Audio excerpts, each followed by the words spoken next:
Bonjour à toutes et à tous et bienvenue dans cette vidéo explicative. Dans cette vidéo, on va plonger dans le monde fascinant des francs montants et descendants sous step 7. Pour commencer, il faut définir d'abord qu'est-ce qu'un franc. En automatisation, un franc désigne un changement d'état d'un signal. Un franc montant se produit lorsque le signal passe de l'état logique 0 à l'état logique 1. Pensez par exemple à un interrupteur que vous venez d'activer. Il passe de la position off à la position on. C'est ce passage qui constitue un franc montant. À l'inverse, un franc descendant est détecté lorsque le signal passe de 1 à 0. C'est comme relâcher l'interrupteur. Le moment où il repasse à off est le franc descendant. Bon, passons à cet exemple que j'ai déjà créé sous le nom montant descendant. L'objectif de ce programme est de démarrer un moteur. On va démarrer ce moteur avec un bouton poussoir de marche E124.0 et l'arrêter avec un arrêt, bien un bouton poussoir d'arrêt E124.1. Si nous utilisons un contact normal, le moteur resterait activé tant que le bouton est pressé. Mais si nous voulons qu'une simple impulsion au moment de l'appui démarre le moteur, nous utiliserons un frein montant. C'est pour ça que nous avons associé à l'entrée du bouton poussoir un contact P. La sortie de ce contact, qui est une impulsion d'un cycle, pourra activer la sortie du moteur. Comme vous voyez ici, le bit interne M40.0, il est lié au moteur pour l'activer. L'astuce ici est qu'il nécessite une mémoire auxiliaire. Une mémoire auxiliaire ou bien souvent un bit de mémento comme celui-là, M0.0. Ce bit est utilisé pour stocker l'état précédent du signal et ainsi détecter le changement d'état. Alors pour le franc descendant, le principe est identique. L'entrée E124.1 associée à N générera une impulsion lorsque le bouton sera relâché. Attention, je dis relâché parce que on cherche le franc descendant, c'est-à-dire le passage de 1 à 0. Bien sûr, permettant à la fin d'arrêter le moteur. M40.1, il est lié à ce réseau-là pour couper l'alimentation du moteur.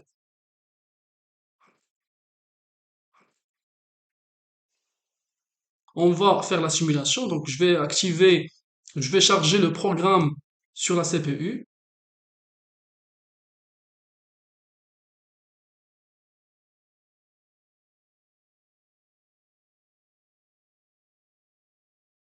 Alors, au début, on va démarrer le moteur par l'appui sur le bouton marche. Donc vous voyez, le bouton marche, il passe de 0 à 1. Le passage de 0 à 1, c'est un frein montant qui a activé directement le moteur. Bien sûr, l'auto-maintien, il garde la mise en marche du moteur. Enfin, supposons qu'il y a un problème et on va arrêter le système. Je vais cliquer sur l'arrêt d'urgence.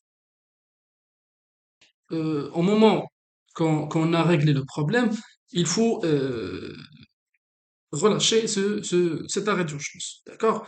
Lorsque je le relâche, le moteur ne démarre pas, même si le bouton de marche, comme vous voyez, il est à l'état logique 1. Quoi? Parce que il est déjà à l'état logique 1 et bien sûr M00 il détecte pas un franc montant puisque le bouton poussoir il passe pas de 0 à 1. Donc le moteur reste en arrêt.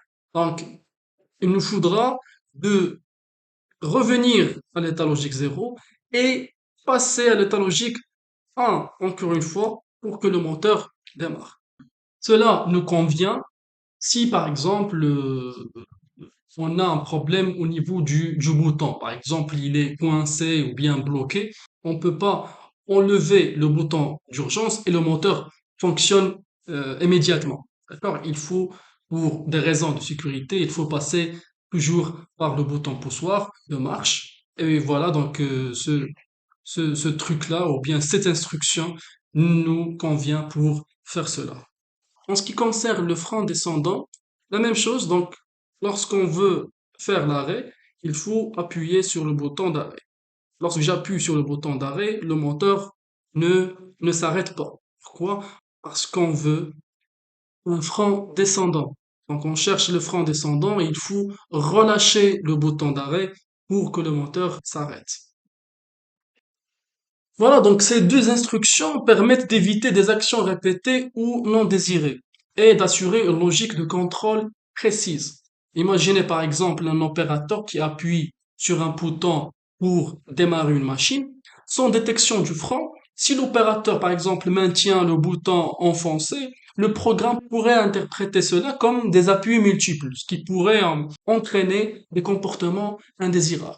Voilà, donc ces deux instructions sont très importants pour assurer le bon fonctionnement de notre système et assurer la sécurité. Voilà, donc c'est fini pour celle-là. On continue juste là. À la prochaine.